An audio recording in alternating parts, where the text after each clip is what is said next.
안녕하십니까. 2021년 4월 14일 최병무 이펙트 시작하겠습니다.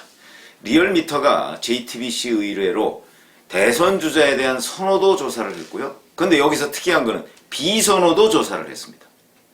이것도 좀 눈길을 끄는 대목입니다. 왜 그러냐면 이게 확장성과 관련해서 우리가 주목해야 될 지표거든요. 그래서 조사한 날짜는 4월 10일과 11일 이렇게 해서 전국 18세 이상 1016명. 리얼미터 조사로는 여기 ARS 조사니까 조금 숫자가 적다. 이런 느낌을 받습니다. 그러니까 조금 더 한 2,000명, 3,000명 이 정도 조사하면 어땠을까 하는 생각이 들고. 그럼 여기서 이제 대선 주자 선호도 우리가 그동안에 이제 쭉 발표하던 거. 거기에 보면 1위가 윤석열 36.3, 이재명 23.5, 이낙연 12.3. 이 순위는 변함이 없고요. 그 다음에 4위가 안철수 5.1, 그 다음에 홍준표 4.9, 추미애 3.2 요런 순서대로 되어 있습니다. 자, 그런데 여기에서 이제 비선호도 조사를 했다는 거죠. 그 비선호도 조사의 제목은 뭐냐면 대통령감이 절대 아니라고 생각하는 인물은 누구인가? 라고 질문을 했습니다. 여기에서도 윤석열 전 검찰총장이 1등을 했다. 22.8 1등. 그 다음에 2등은 추미애입니다. 22.7 거의 똑같은 2등은 비선호도 그런 것이고요. 그 다음에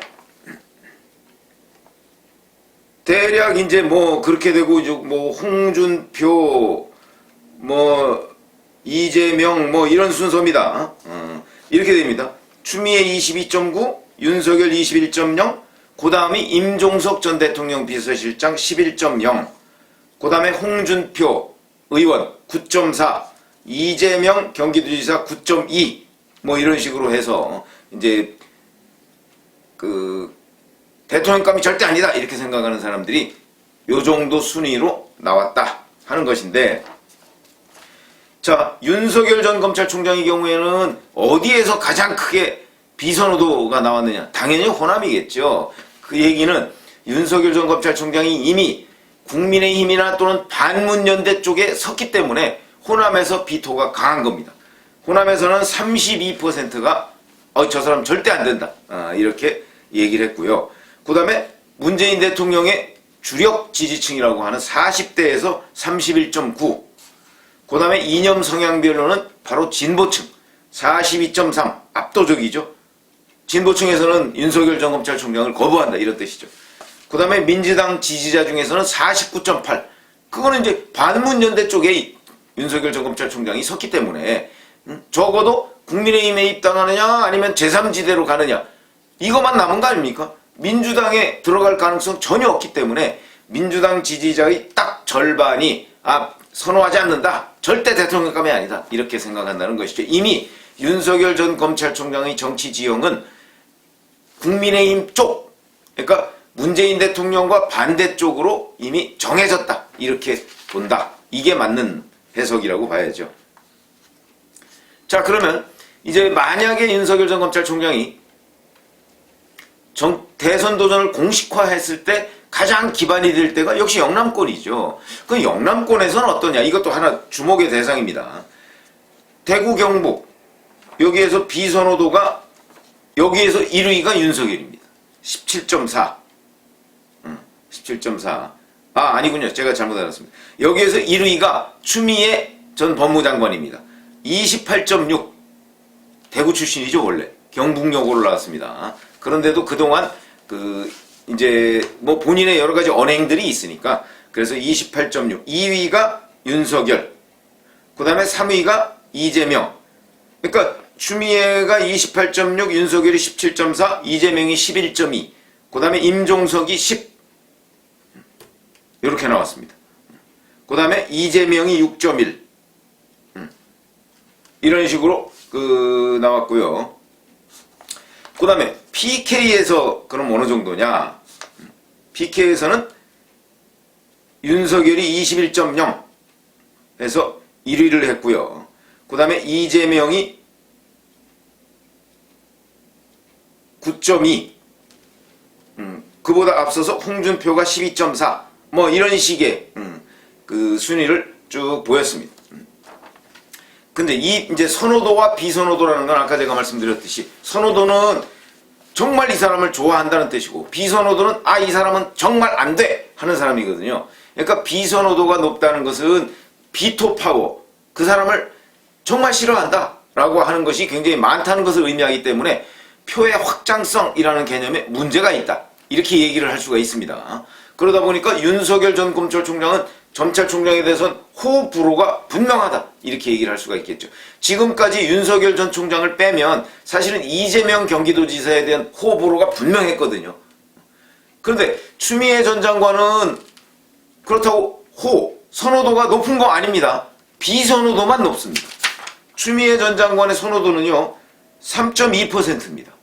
3.2%인데 비선호도에선 22.7%로 윤석열 전 검찰총장이 이어서 2위를 하는 것이고, 윤석열 전 총장은 선호도와 비선호도를 다 같이 1위를 한, 그러니까 윤석열 전 총장이 그만큼 핫한 인물이다, 이런 거를 우리가 알 수 있는 대목이고, 윤 전 총장이 이런 점에서 본다면 보세요. 본인에 대한 그 선호도가 36.3인데 비선호도는 22.8이거든요.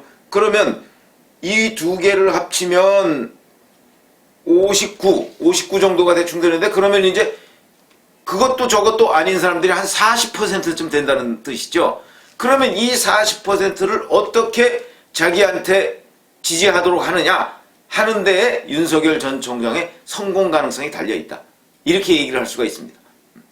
그러니까 본인의 지지 36.3 플러스 한 40% 정도 되는 그 본인에 대해 선호와 비선호를 밝히지 않은 이런 사람들을 얼마나 자기 쪽으로 끌어올 수 있느냐. 그 둘만 합쳐도 76%니까 그 중에 뭐 이 선호 비선호를 밝히지 않은 중에 뭐 절반만 그 본인의 지지를 이끌어낼 수 있다라고 해도 뭐 충분히 가능성이 있는 대목입니다. 그런 것들이 이제 굉장히 중요한 지표다, 이렇게 말씀을 드릴 수가 있고, 자 여기서 그러면 이 JTBC 조사가 이것만 조사한 게 아닙니다. 가상대결 뭐 여러 가지를 조사했더군요. 가상대결을 해보니까 윤석열 전 총장 47.4, 이재명 36.0 이렇게 돼 있죠. 이 둘을 합치니까 83.4%입니다. 그럼 나머지 한 16.6%는 누구냐? 없다가 11.3, 부동층이 16.5, 뭐 이런 식으로 돼 있습니다. 자, 그런데 여기에 보면 아까 제가 선호도와 비선호도, 또 그 다음에 중간 선호 비선호를 밝히지 않은 사람, 이렇게 얘기했었죠. 그러면 이거를 비교해 보면, 자 윤석열 전 총장이 36.3이 선호도인데 여기에서 얻은 표는 47.4다 그러면 한 11.1%포인트 정도를 40% 정도에서 11.1%포인트를 가져왔고요.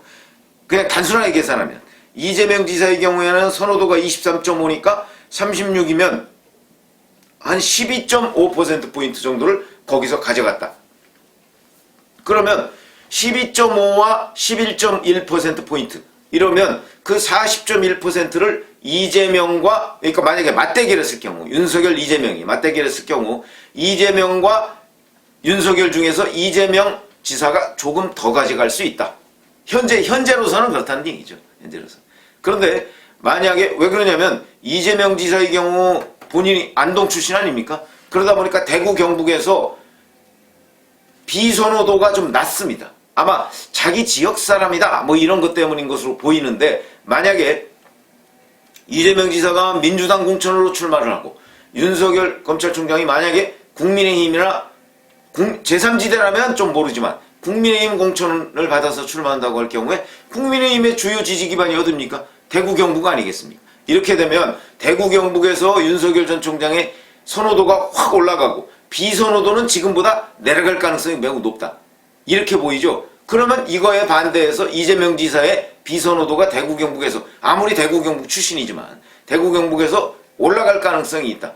그러면 이건 이제 또 상당한 조정을 거치는, 이렇게 해석을 하는 것이 맞다고 봅니다. 그렇죠. 그러면 이제 자 이재명 지사의 출신 지역도 아니고, 이제 그 다음에 윤석열 전 총장의 출신 지역은 더더욱 아니죠. 윤석열 전 총장의 출신 지역은 아버지가 충남 논산이고 그 다음에 본인은 서울에서 출생을 했습니다. 그래서 이제 그것이 부동산 민심과 맞물려 가지고 윤석열 전 총장에 대한 서울에서의 지지율이 꽤 높습니다. 서울에서 3대째를 산 사람 이런 식으로 얘기를 하면 뭐 서울 토박 그게 이제 서울 토박이다 그러면 서울 토박이들이 뭐 많지는 않은데 그렇지 않고 그냥 서울에서 태어난 사람이라는 개념으로 따지면 거의 절반 가까이가 서울 태생입니다. 물론 그 아버지 할아버지 쪽부터는 뭐 그거는 뭐 굉장히 많은 숫자가 뭐 거의 90% 가까운 숫자가 외지인인데 이주민이 많은 거죠. 그런데 서울에서 태어난 사람 기준으로 하면 제 기억에는 뭐 한 49% 정도 되는 것으로 이렇게 알고 있는데 그렇다면 절반가량이 그 서울에서 태어난 사람이라고 하면 서울 아이덴티티, 서울 정체성이 꽤 높은 겁니다. 그러니까 이제 서울 출생, 바로 윤석열 전 총장 같은 사람이 이런 서울 출생이죠. 요새 서울 토박이를 이렇게 분류하는, 정의하는 사람도 있습니다. 서울에서 태어나면 서울 토박이지. 태어나서 지금까지 60년을 서울에서 살았는데 이렇게 정의하는 사람도 있기 때문에 그래서 윤석열 전 총장이 서울에서 지지율이 높은 것으로 보인다. 다만 이재명 전 지사는 안동 출생인데 계속해서 안동을 떠나서 경기도 일대에 살았습니다. 그래서 성남시장하고 이번에 경기도지사를 하고 있는데 그럼에도 불구하고 안동 연고성이 아마 대구 경북에서 그 비선호도를 낮추는 데 상당히 기여를 했을 것이다. 이렇게 보이고요. 그럴 경우에 근데 만약에 민주당 공천으로 출마를 한다 했을 경우에는 비선호도가 확 올라갈 가능성이 있다. 이렇게 해석을 해야 된다. 현재는 민주당 공천이 확정되고 그 다음에 뭐 민주당 이재명, 국민의힘 윤석열 이런 식으로 가상 대결을 붙여본 것이지 실제 대결이 된 건 아닙니다. 이런 것들이 지지율에 상당히 영향을 미칠 것이다. 지역별 지지율에는 이런 얘기고요. 그 다음에 맞대결을 뭐 이건 큰 의미는 없다고 봅니다만은 윤석열과 이낙연 이렇게 맞대결을 했을 때 윤석열이 50.9, 이낙연은 31.4 이렇게 해서 압도적 차이로 윤석열 전 총장이 승리하는 것으로 이렇게 나와 있고요. 그 다음에 여기에서 또 이런 질문을 했더군요. 자, 윤석열 전 총장 보니까 그 JTBC하고 또 전화 인터뷰를 했던데 거기에서 자, 자기가 어느 누구 쪽과 손을 잡고 정치를 할 것이냐 말 것이냐는 거는 우선 내 입장이 정해져야 되는 것 아니냐 이렇게 답변을 했더군요. 이거는 사실은 엊그제 이제 통화했던 국민일보하고 통화했었나요? 국민일보하고 통화해서 그 지금 현재 공부하고 있는 것이 왜 열공 중이다 뭐 이런 보도가 많이 나왔지 않습니까? 열공 중인 것이 대선을 위한 준비 과정이라고 보면 되느냐라고 기자가 질문을 하니까 글쎄 내가 가능성은 열어두고 있지만 그러나 지금 그 얘기는 하지 말자 이렇게 해서 가능성을 열어두고 있다는 걸 자기 입으로 처음으로 얘기한 게 진전이고 그 다음에 JTBC 통화에서 또 그 얘기를 한 겁니다. 여기에서 자 내가 입장을 정해야 연대 세력을 정할 수 있다. 이거는 입장을 조만간 정하겠다는 것으로도 받아들일 수 있습니다. 그런 점으로 본다면 한 발짝씩 한 발짝씩 대선 도전의 길로 나서고 있다. 그래서 제가 몸풀기다 이렇게 말씀을 드렸는데 그런 국면으로 가고 있다 이렇게 말씀을 드릴 수가 있고요. 그러니까 이걸 또 유권자들한테 물어본 겁니다. 리얼미터가. 그러니까 국민의힘에 입당해야 된다. 이게 43.1%고요. 아니다. 제3지대에 머물러 가면서 대선 도전을 해야 된다. 이게 27.2%입니다. 국민의힘 입당이 훨씬 많다. 이거는 어찌 보면 당연한 겁니다. 왜 그러냐면 제3지대 입당은 이른바 중도 내지는 어느 정당도 지지하지 않는 사람들이 이런 선택을 할 가능성이 높고 그거는 숫자가 많지 않죠. 반면에 민주당 지지, 국민의힘 지지하는 숫자가 많잖아요. 그래서 제가 늘 말씀드리는 게 보수, 진보 뭐 어쩌고 하는 게 442 또는 334 요 정도가 된다 이렇게 말씀을 드린 적이 딱 그겁니다. 국민의힘 입당 43 그 다음에 중도 제3지대 27.2 그러니까 대략 442나 334 요 정도가 적당한 정도의 그 이념적 분포 뭐 이걸 말씀드릴 수 있는 것 아닌가. 그게 이런 조사 결과로 나온다.